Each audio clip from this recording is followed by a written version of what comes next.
di YouTube channel Ome Salon. Hari ini kita tutorial tentang bagaimana caranya pengaplikasian obat di rambut yang sudah bekas cat atau rambut keriting atau sudah krus. Ini tahap-tahapnya. Jadi di sini keadaan rambutnya dalam keadaan setengah kering ya teman-teman. Tadi siap dicuci, dikeringkan setengah kering, dan khusus rambut yang sudah krus di bagian atas kita pisahkan dulu. Nah, ini setelah kita pisahkan rambut yang sudah krus, kita kerjakan dulu yang masih rambut normalnya. Nah, bisa dilihat itu pengaplikasian obatnya nggak boleh pelit-pelit ya teman-teman. Bisa dilihat tuh Ome naruh obatnya tipis-tipis banget helainya. Nah, terus itu di bawah ini rambutnya keadaan bekas pengeritingan. Jadi yang di bawah itu sudah kena bekas obat pengeritingan juga. Jadi pasti sudah lebih lunak. Durasi pemberian obatnya tidak boleh lama. Nah, setelah semua selesai, nih di bagian sampingnya juga ada yang bekas merah-merah. Kita harus aplikasikan secara bertahap. Tetap yang di atas belum boleh kita pegang dulu, karena yang di atas rambutnya sudah parah. Ini masih yang rambut normal. Nggak normal juga sih, udah bekas pengeritingan. Cuman kan kalau pengeritingan masih bisa diluruskan.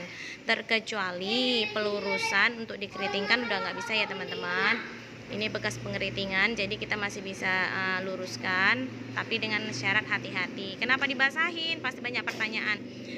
Karena rambutnya sudah bekas pengeritingan, otomatis rambutnya sudah mulai melunak. Jadi biar waktu kita aplikasikan obat itu tidak terlalu ketarik gitu, jadi bisa merusak tekstur rambut lagi lebih parah. Nah, ini dia tahap-tahapnya. Nanti teman-teman bisa lihat hasilnya, itu sangat memuaskan. Tidak ada yang namanya keriting-keriting akar, bahkan hasilnya lembut, tidak terlihat rambutnya yang sudah parah. Ini kalau dipegang kasar loh teman-teman, bekas pengeritingannya sama bekas catnya. Terus rambutnya bercabang. Ini untuk ini tetap masih di rambut yang bekas pengeritingan, belum yang di rambut yang rusak. Nah, setelah itu baru kita lepaskan rambut yang bekas cat atau rambut yang sudah krus, karena otomatis durasinya pasti berbeda sama yang normal. Itu kalau semprot pakai air ya, air putih biasa. Gunanya sama seperti yang di bawah tadi, karena dia udah kering juga. Jadi kalau basahin lagi supaya waktu kita aplikasikan obat, rambutnya itu lebih elastis, tidak tertarik secara paksa. Terus dikasih air aja masih seret ya teman-teman. Teman-teman bisa lihat di situ. Nah, itu dia. Kembali lagi, nggak boleh pelit waktu ngasih obat. Ini masih step pertama. Tetap nggak boleh pelit obat. Tapi di bagian bawah karena basah dan kita tidak terlalu fokuskan obat itu di bawah, tapi di rambut baru yang di atas saja. Karena kalau rambut yang sudah krus, dia dikit obat aja langsung meresap, cepat meresapnya.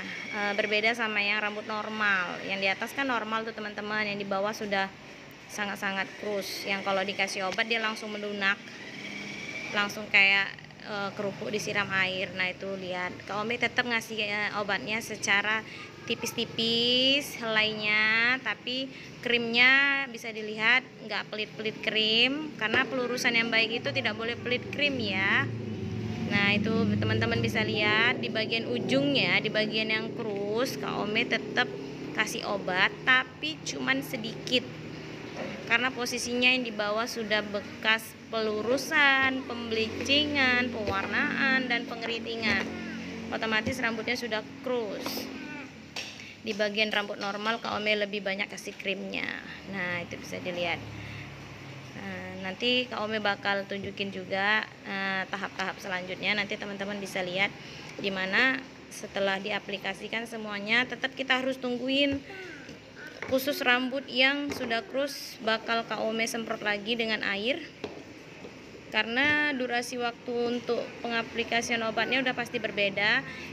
Yang mana mungkin kalau kita cek hair, kita cek rambutnya, rambut original, rambut aslinya mungkin sekitar 30-45 menit. Kalau di rambut yang sudah krus biasanya dalam durasi 15 menit juga udah biasanya sudah masuk teman-teman. Jadi kita nggak bisa tinggalin, kita harus tetap tungguin, kita harus cek hair rambutnya, nggak boleh ditinggal ya teman-teman. Sekali lagi tips dari Kak Ome, biasakan untuk cek rambut, tidak banyak sih kejadian pada ngikutin waktu yang sudah ditentukan oleh produk.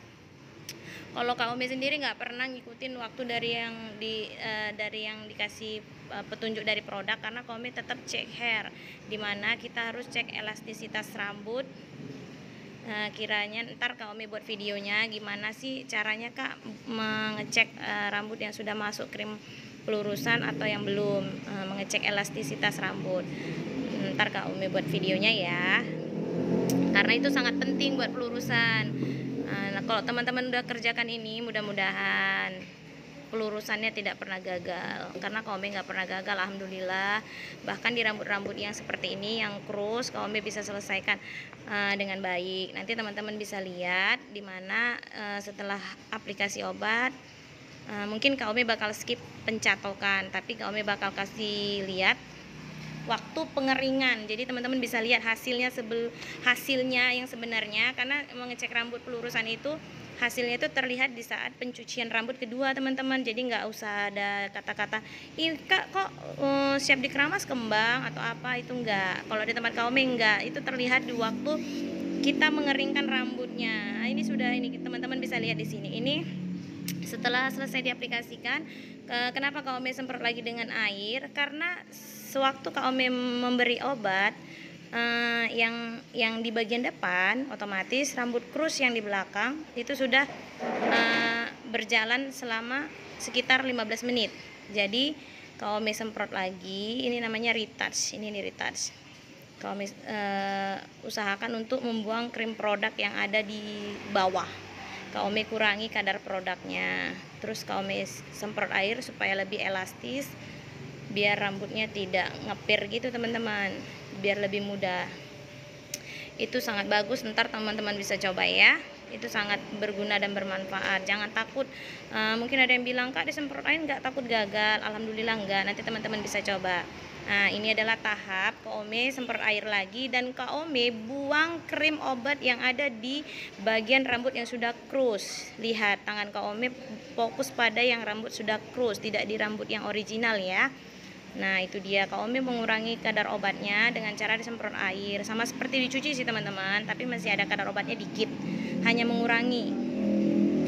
Karena yang di bawah kan rambut krus, jadi kalau kita buat lama-lama itu yang pasti akan keriting akar, karena sering kasusnya orang kalau udah siap pewarnaan atau pengeritingan itu pasti rambutnya keriting akar. Nah, jadi teman-teman bisa buat cara ini dan Kak Ome pastikan itu nggak akan terjadi yang namanya keriting akar ataupun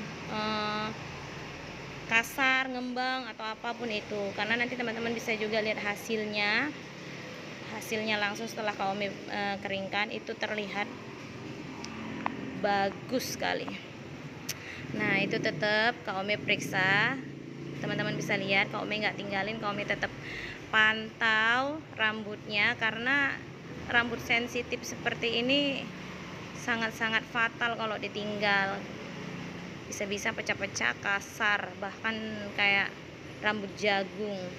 Nah, ini dia, ini waktu sudah dicuci itu mungkin sekitar 10 menit kemudian setelah di retouch Kak Ome cuci, dan itu tadi hasil setelah dikeringkan. Dan ini karena catok Kak Ome skip, ini adalah proses selesai catok dan proses pengeringan step kedua.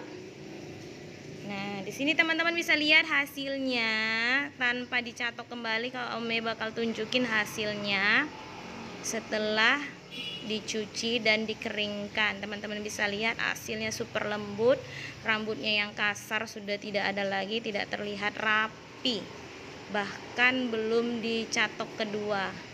Kak Ome kalau pelurusan catok kedua itu hanya disenggol-senggol ya teman-teman. Oke, bisa dilihat videonya sampai selesai. Jangan lupa di like, komen, dan subscribe ya di YouTube channel Ome Salon. Terima kasih.